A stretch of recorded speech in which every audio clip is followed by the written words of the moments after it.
திருநாஸ் மறுபிறப்பு முன்னோர்களின் விழிப்புணர்வு அத்தியாயம் -5. பிளவிற்குள் சிகிலின் மர்மமான குழந்தை செல்கிறது. புதிதாக ஒன்றிணைக்கப்பட்ட திரித்துவச் சுடர் தங்கம், ஊதா மற்றும் நீலம் சுந்தர தேசத்தின் இதயத்தில் சீராக எரிந்தது. அதன் இருப்பு ராஜ்யம் முழுவதும் விசித்திரமான மாற்றங்களை கொண்டு வந்தது. சிலர் அதை ஒரு ஆசீர்வாதம் என்று அழைத்தனர், மற்றவர்கள் அதன் கணிக்க முடியாத தன்மையை கண்டு அஞ்சினர்.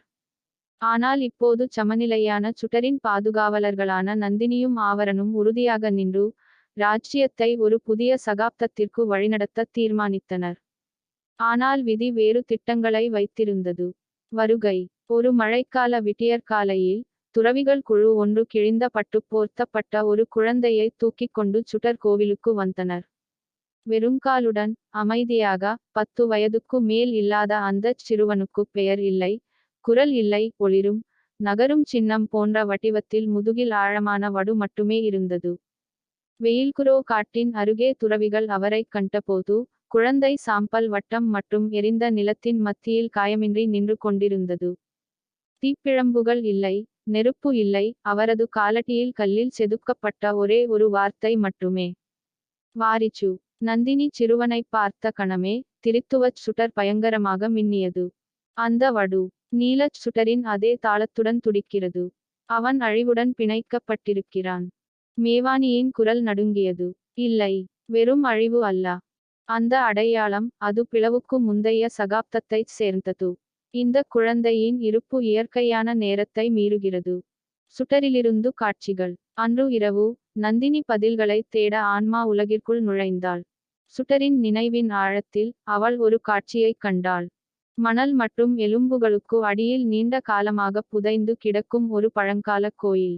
3 உயர் பூசாரிகள் ஒரு பாத்திரத்தில் சுடர் சக்தியை செலுத்துகிறார்கள். ஒரு குழந்தை, நீல நெருப்பு அவரது தோலில் முத்திரையை பதித்தபோது அழுகிறது. அந்த காட்சியில் ஒரு குரல் எதிரொலித்தது, மும்மூர்த்திகளும் ஒன்று சேரும்போது 4வது சுடர் விழித்தெழும். கடவுள்களால் படைக்கப்படவில்லை, மனிதனால் படைக்கப்படவில்லை, ஆனால் அதன் விளைவாகப் பிறந்தது. நந்தினி மூச்சு விட முடியாமல் விழித்தாள்.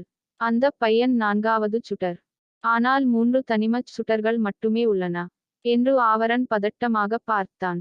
அப்படியானால் இந்த குழந்தை ஒரு சுடர் அல்ல, ஆனால் அதற்கு அப்பாற்பட்ட ஒன்றின் விதை. ஒரு சங்கமம் சதையாக மாறியது என்று மேவானி பதிலளித்தார். குழந்தை பேசுகிறது. பல நாட்கள் சிறுவன் ஊமையாக இருந்தான், அடிக்கடி சுடரை வெறுமையாக பார்த்து கொண்டிருந்தான் அல்லது மண்ணில் சுருள்கள் மற்றும் சின்னங்களை வரைந்தான். ஒரு மாலை சந்திர கிரகணத்தின் போது அவன் இறுதியாக பேசினான். தெளிவான, நடுங்கும் குரலில், அது பார்த்து கொண்டிருக்கிறது. பிளவுக்கு அப்பால் இருந்து. அது தீப்பிழம்புகளுக்காக வருகிறது என்றார். நந்தினியின் இரத்தம் குளிர்ந்தது. என்ன வரப்போகுது? சிறுவன் மெதுவாக திரும்பினான்.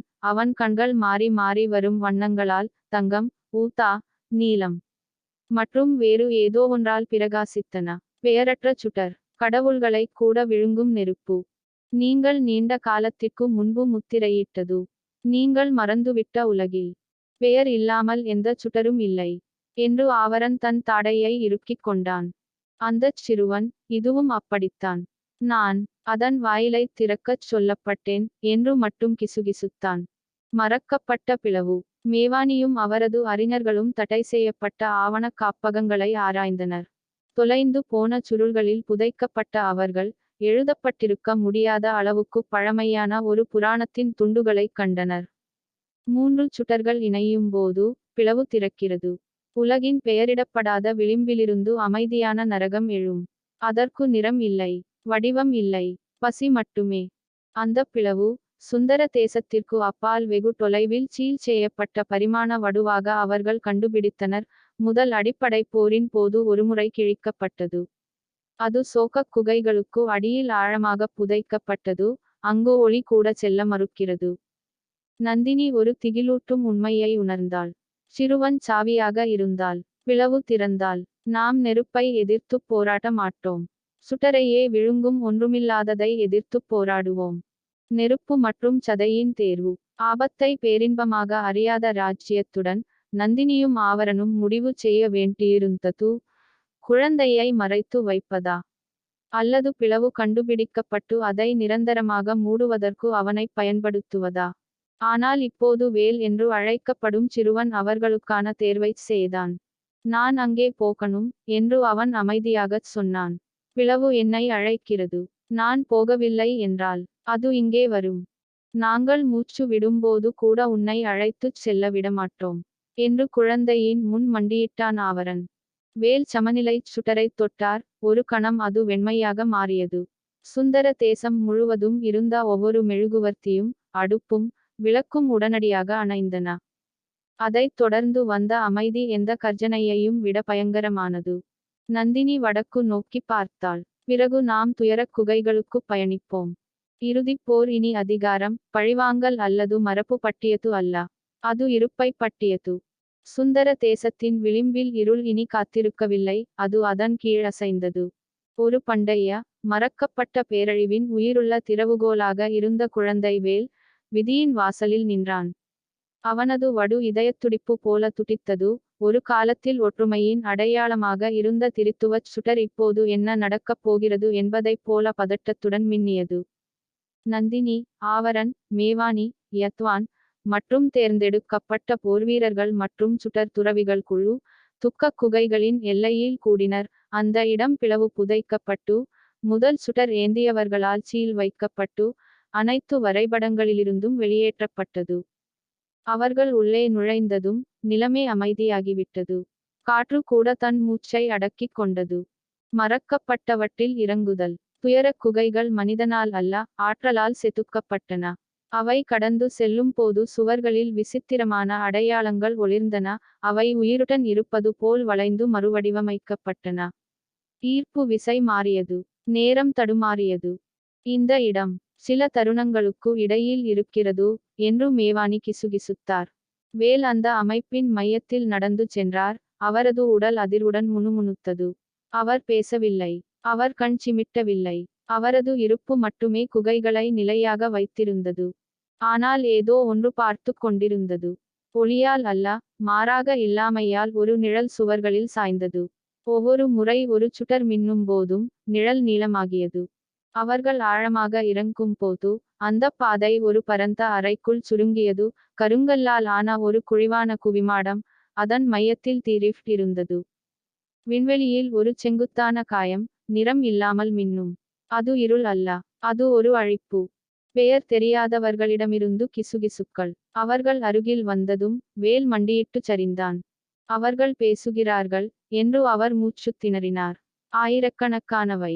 பெயர்கள், ஆன்மாக்கள், அனைத்தும் படைப்புக்கு முன் வந்த சுடரில் தொலைந்து போயின. வாயை மூடச் சொல்லு. ஆவரன் தன் வாளைப் பற்றிக் கொண்டான். ஆனால் குரல்கள் சத்தமாகவும் தெளிவாகவும் வளர்ந்தன. உயிருள்ளவர்களின் பெயர்கள் கிசுகிசுத்தன. நந்தினி. விசாலமானது. யாத்வான். வேல். அப்புறம் திருநாஸ். அது இறந்தவர்களையும் நினைவில் கொள்கிறது என்று நடுங்கிக் கொண்டே நந்தினி முன்னோக்கி அடியெடுத்து வைத்தாள். அந்தப் பிளவிலிருந்து ஒரு முனை வெளிப்பட்டது. பொருளால் ஆனது அல்ல, ஆனால் உருவாக்கப்படாதது. அது முன்னோக்கி நீட்டியது. தாக்க அல்ல, ஆனால் வேலை வரவேற்க. வாருங்கள், வாரிச்சு. நீங்கள் நான்காவது சுடர். நீங்கள் பிளவை மூடுவதற்காக அல்ல, அதை முழுமையாகத் திறக்கவே படைக்கப்பட்டீர்கள். குழந்தையின் தேர்வு. வேலின் உடல் காற்றில் உயர்ந்தது. கண்கள் தூய வெண்மையாக மாறியது. அவன் முதுகில் இருந்த சிகில் விரிவடையத் தொடங்கியது.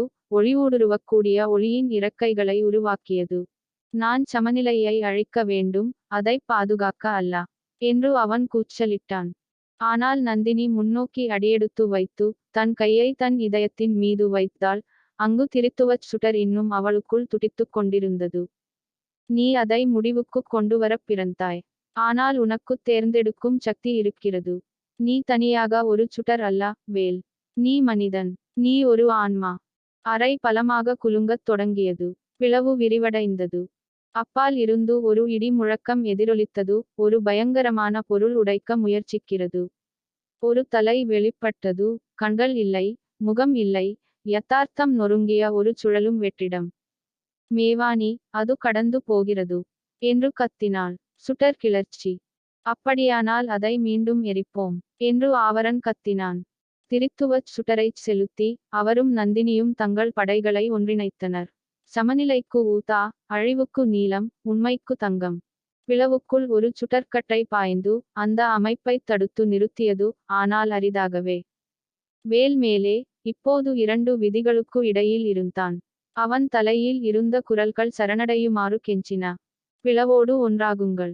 சுமையை முடிவுக்குக் கொண்டு வாருங்கள். ஆனால் பின்னர் திருநாசின் குரல் சுடருக்குள்ளிருந்து தெளிவாகவும் அமைதியாகவும் எதிரொலித்தது. வலுவான சுடர் எரியும் சுடர் அல்ல. ஆனால் தாங்கும் சுடர். வேலின் இதயத்தில் ஏதோ மாற்றம் ஏற்பட்டது. அவன் பிளவு பக்கம் திரும்பினான். நான் உன்னுடைய ஆயுதம் அல்ல. அதனுடன் அவர் தனது கைகளை உயர்த்தி பிளவுக்குள் இருந்து மூடத் தொடங்கினார். மூடல் செலவு. வேலின் உடலிலிருந்து பல்வேறு நிறங்களின் தீப்பிழம்புகள் வெளிப்பட்டு பிளவுகளைச் சுட்டி ஒரு பிரிசத்தை உருவாக்கின. வெற்றிடத்திற்குள் பின்னோக்கி இழுக்கப்பட்டபோது உள்ளே இருந்த பொருள் கூச்சலிட்டது. உண்மையில் அந்தக் காயம் ஆறவும் மடிந்து மறையவும் தொடங்கியது. ஆனால் ஒவ்வொரு நொட்டியும் வேல் மங்கினான். முதலில் அவனுடைய பளபளப்பு, பின்னர் அவனுடைய வடிவம். வேண்டாம் என்று நந்தினி அலறினாள். வேல் திரும்பிப் பார்த்து வலியை மீறிச் சிரித்தான். நன்றி, என்னை தேர்வு செய்ய அனுமதித்ததற்கு. ஒரு இறுதி ஒளி வெடிப்புடன் அவர் போய்விட்டார். பிளவு மூடப்பட்டது. அமைதியாக இருக்கிறது.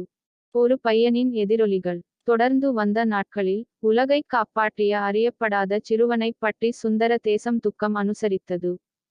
டிரினிட்டி சுடர் எப்போதும் இல்லாத அளவுக்கு வலுவாக எரிந்தது. மேலும் குகைகளின் மேல் ஒரு சிறிய கோவில் கட்டப்பட்டது. அங்கு அவரது பெயர் வேல் ஃபிலேம்பொன் கல்லில் பொறிக்கப்பட்டது. நந்தினி ஒவ்வொரு இரவும் அவனுக்காக ஒரு மெழுகுவர்த்தியை ஏற்றி வைத்தாள். அவன் ஒருபோதும் ஆயுதமாக இருக்க விரும்பவில்லை என்று அவள் கிசுகிசுத்தாள். ஆனால் அவன் எங்கள் கேடயமாக மாறினான். ஆன்மா சாம்ராஜ்யத்தின் ஆழமான அறையில் எங்கோ ஒரு மென்மையான குரல் எதிரொலித்தது. நான் சுடர் இல்லை. நான் தேர்வு. திருநாஸ் மறுபிறப்பு முன்னோர்களின் விழிப்புணர்வு அத்தியாயம் -6 தொடரும்.